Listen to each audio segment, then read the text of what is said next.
Hi friends, ఈ question చూద్దాం. X by root of 32 is equal to root of 128/x. ఇలాంటి లెక్కలు cross multiplication చేయాలి. ఇప్పుడు ఎక్స్లు మొత్తం ఒక పక్కకి, నెంబర్లు మొత్తం ఒక పక్కకి వస్తాయి. X into x, x square, root 32 into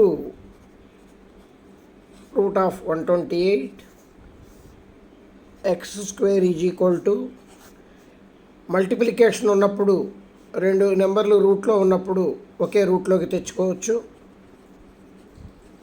4096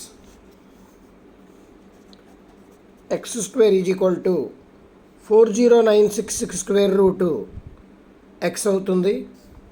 x square 64 అయితే x is equal to square root of 64, answer 8 అవుతుంది.